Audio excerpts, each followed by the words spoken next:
Tekrar selam arkadaşlar. Bugünkü eğitimde tablo nesnesinden bahsedeceğim. Şöyle bir şey sorabilirsiniz. Zaten Excel'de yaptığımız şeyler tablo değil mi diyebilirsiniz. Tablo nesnesi normal Excel'deki tablolardan biraz daha farklı çalışıyor. Daha konforlu çalışmanızı sağlıyor. Excel bildiğiniz gibi hücre tabanlıdır. Yani her bir hücre kendinden bağımsız çalışır. Tam bir tablo gibi çalışmıyor aslında. İşte bunun için Excel tablo nesnesi diye bir şey icat etmiş.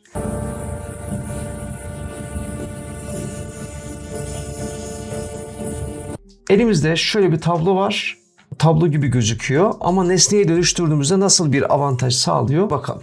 Tablo nesnesini dönüştürmek için tablonun içinde herhangi bir yerde konumlanıyoruz. Ekle sekmesinden tabloyu seçiyorum.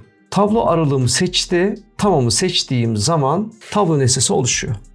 İlk görünüşteki avantajı bir satırı bir renk, bir satırı bir renk yapması zaten normal tabloda yapamayacağımız bir şey. Hatta bir tane satırı sileyim. Acaba renkler karışacak mı? Onu görmenizi istiyorum. Satırı sildiğim zaman renklerde bir karışıklık olmadı. Bu şekilde her bir satırın bir koyu bir açık renk olduğunu görüyorsun. İlk baştaki avantajı bu. Filtreleri geldi, başlıkları mavi yaptı ve bir tane tablo tasarımı diye bir sekme belirdi. Bunun adı tablo 1'miş. Üst bilgi satırı aktif. Bunu kaldırdığımda başlık gidiyor. Toplam satırı seçtiğimde formül bilmenize bile gerek kalmadan otomatik topluyor. Mesela burası için de fazla mesaiymiş. Toplamı seçtiğim zaman otomatik topluyor. Formül bile bilmeme gerek yok. İl kısmını saydırabiliriz. 499 tane il seçiliymiş gibi toplama işlemini yapabiliyoruz. Şunu da maaşını da toplamış oldu. Şeritli satırlar kısmı var. Bunu kaldırdığım zaman şeritli satır kısmı iptal olmuş oluyor. Yerine şeritli sütunları seçebiliriz. Bir sütunu bir renk, bir sütunu bir renk yapmış olabiliriz ama şeritli satır çok başarılı. İlk sütunu aktif ettiğim zaman ilk sütun koyu bold renkte oldu. Son sütunu seçersem son sütun bold oldu. Filtre düğmesi, filtreyi kapatabiliyoruz gibi. Peki siz zaten bunu elle hücreyi seçerek yapamıyor muydunuz? Yapardınız. Benim bunu seçmemle aradaki fark nedir? Onu söyleyeyim. En önemli kısım burası. Excel'de 5000 hadi 10.000 satırdan sonra Excel biraz yavaşlamaya başlar. Hele bir de içinde biçim varsa. Her zaman ham veriyle kullanmanızı tavsiye ederim. Biraz önceki hali ham verisiydi. Biz bunu şekillendirdik. Tablo nesnesi olmadan şekillendirdiğimizde Excel'e yük getiriyor. Ancak tablo nesnesiyle yaptığımız biçimlendirmede Excel'e herhangi bir yükü yok arkadaşlar. Şöyle ki bütün biçimlendirmeleri hepsini bir merkezden besliyor. HTML'de CSS'leri kullanan varsa hatırlayacaktır. CSS'de bir merkezden rengi yaparsanız bütün web sitesindeki renkler tek bir merkezden yapılır. Aynı şekilde tablo nesnesi de bunun gibi çalışıyor. O yüzden de Excel'e hız katıyor. Belki milyonluk veri bile olsa normal Excel kaldırmayacağını düşündüğünüz verileri bu şekilde tablo nesnesinde çok rahat çalışabiliyorsunuz. Yani ham veriyle çalışacağız. Biçimini tablo nesnesi kullanacağız. Odağımız bu olmalı. Burada temalar var. Temalara da bir göz atalım. Mesela sarı tema. Buradan kırmızı renkler. Şöyle birçok rengi ve saniyesine değişir. Öyle yavaş çalışma gibi bir durumu yok. Çünkü merkezden besleniyor. Bu renkleri beğenmediyseniz sağ tuş deyip çoğalt diyerek kendinize göre bir isim verirsiniz. Buradaki ayarlarda ikinci sütun şeridi mesela biçime yapıp buradan bütün biçimlerini değiştirebiliyorsunuz. Mesela biçime seçerseniz dolgu renklerini falan göreceksiniz. Bunları değiştirdiğinizde kendinize göre, renklerinize göre bir tasarım yapabilirsiniz. Başka nasıl bir avantajı var? Tasarımlardan bahsettik ama kullanış açısından da çok başarılı. Mesela maaş kısmını ben buraya almak istiyorum.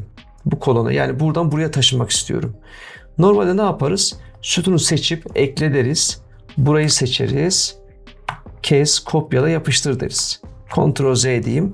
Tablo nesnesi kullanıyorsunuz. Böyle bir şeye ihtiyacınız yok. Çok basit arkadaşlar. Maaş kolonunu şu şekilde bir ikon olacak. Sadece başlık kısmını mouse işareti değiştiğinde tutuyorum kulağından. Yeşil bir çizgi, artı gibi bir çizgi oluyor. Buradayken bırakıyorum. Bakın tekrar yapayım. Buradayken şunu taşırsam başka yere geliyor. Tablodayken yeşil bir çizgi olacak. Buraya sürüklüyorum. Tekrar sürükleyeyim. Bu şekilde kolonları sürükleyebiliyorum. Aynı şekilde satırları da Shift boşluk bir kısa yoldur. Tüm satırı seçtim.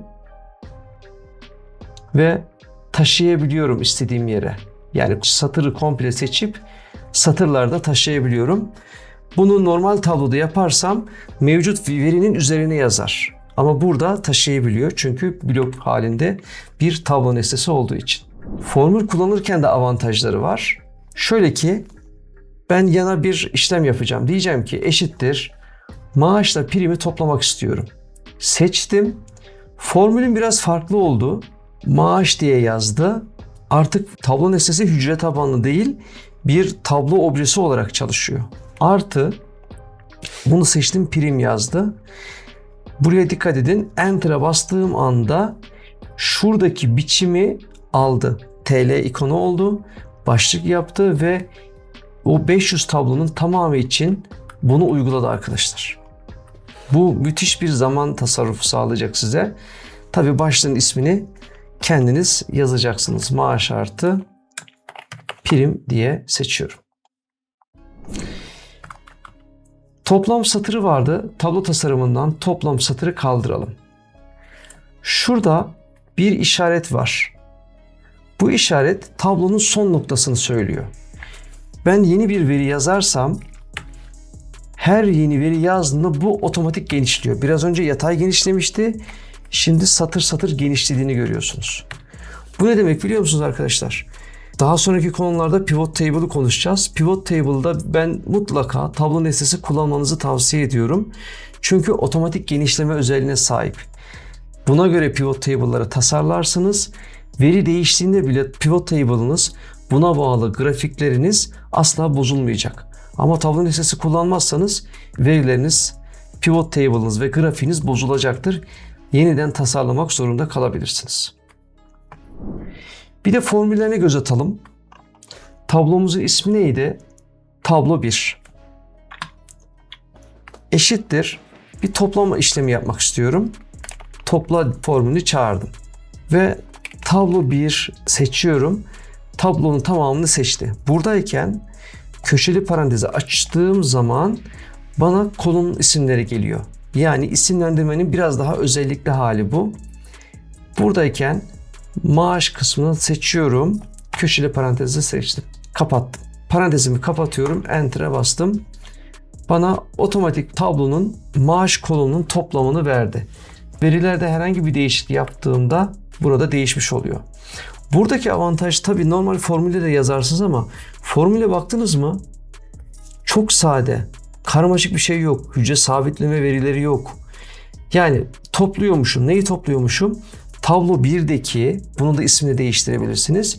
Maaş kolonunu topluyorum. Formüldeki sadelik bir kere beni cezbediyor. Anlaşılabilirliği artırıyor. Formüller çoğalmaya başladıkça buradaki formüllerin anlaşılabilirliği size müthiş bir konfor katacaktır arkadaşlar. Bunu yabana atmayalım.